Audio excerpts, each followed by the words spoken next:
Hello, this is your host Alexlexus, and I'm coming at you with another installment of our blog series. And I'm tackling a topic that has been kind of gnawing at me in reference to Xbox 360 Kinect and the PS Move. Now, apparently there are some reports that say that the 360 Kinect is lagging in sales behind the PS Move. Now, I have a problem with this because if you look at the details behind each unit, it goes as follows. If you get one 360 Kinect, that's all you need for multiplayer gaming with that unit, okay? Especially with the fact that, you have to jump in where another player can just come on in and the Kinect will automatically detect them. Bam. Completely controller or peripheral free. And that's the fact on the Kinect. Now on the PS Move, however, for each individual player, you need to have a wand, alright? And that can get expensive over time if you're purchasing, let's say you have a first-person shooter or something, and this is hypothetically speaking. You have the wand, then you have to get the secondary controller for it, and it can end up being a little more expensive, but you do have more of a choice. Now, Microsoft was guilty of this before when the 360 was launched, and you can choose to buy it with the hard drive, without the hard drive, and so on and so forth and whatnot. Although it may seem like a good choice for people who are playing PS Move games and they just want the wand, it's cheaper than the Kinect, yes.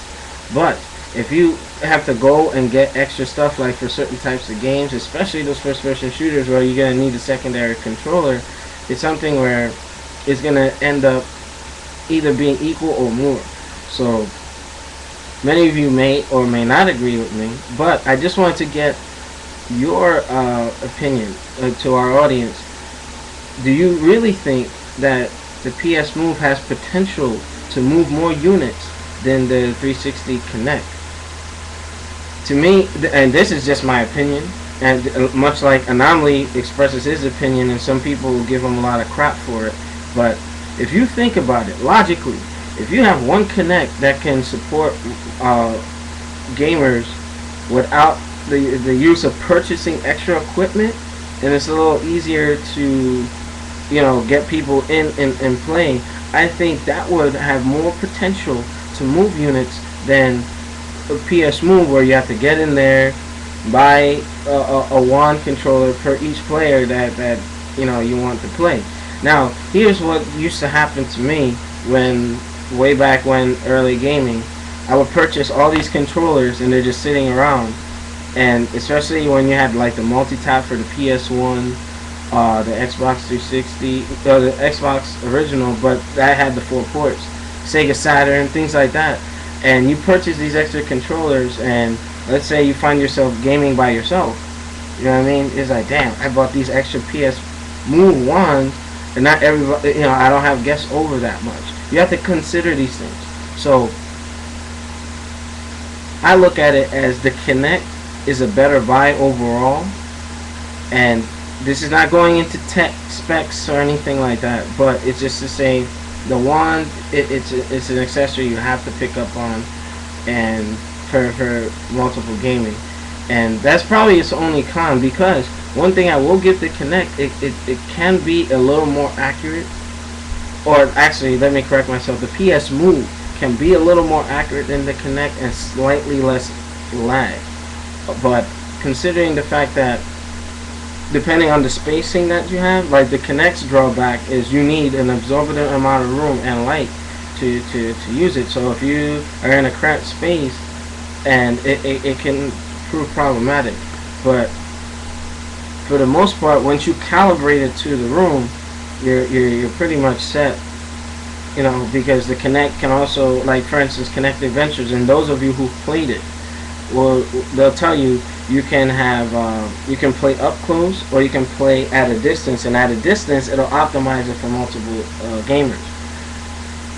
I didn't see that at Best Buy with the PS Move, but I will say that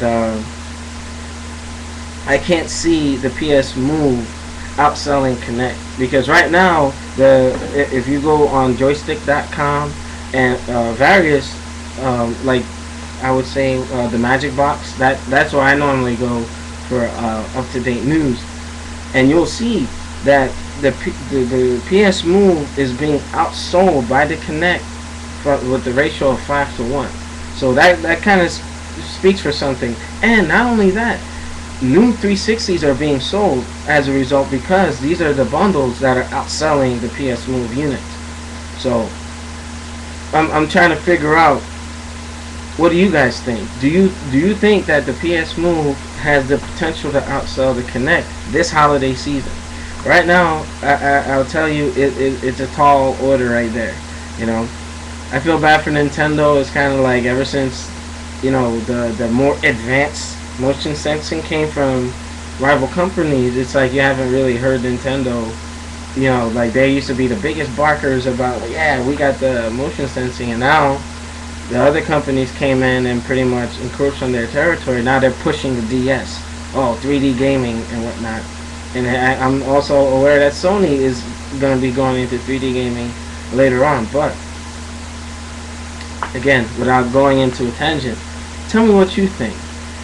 Do you think that report was bullshit? I'll give you a link below once I pull it up, because I believe the number was 4 million unit, 4.1 units of the PS Move out of retailers, as opposed to the Kinect, which moved 2.5 million units. So how is it that the PS Move almost sold close to double what the Kinect put out there? Now, Demizzle and I, we were talking on Xbox Live, and I think they're probably counting every little unit, like, oh, we sold a wand, we sold an iToy, we sold this, we sold that, we sold a secondary controller. And if they're counting it like that, it's bullshit. You know what I mean?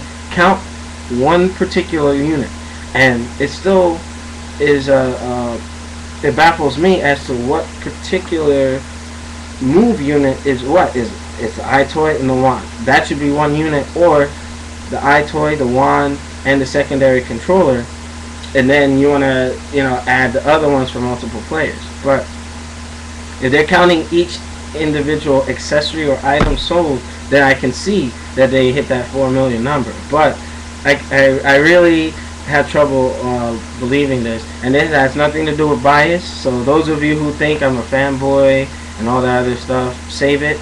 This is just going strictly on the numbers. So what do you think?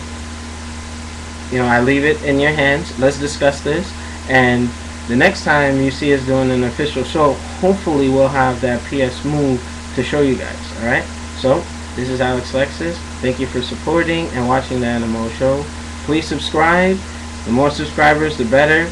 We're on track to probably get 600 subscribers, so like I said, the more we have, the better equipment, more sponsor support we'll get, and we'll take it from there. So this has been Alexlexus. Let me know what you think. Take it easy.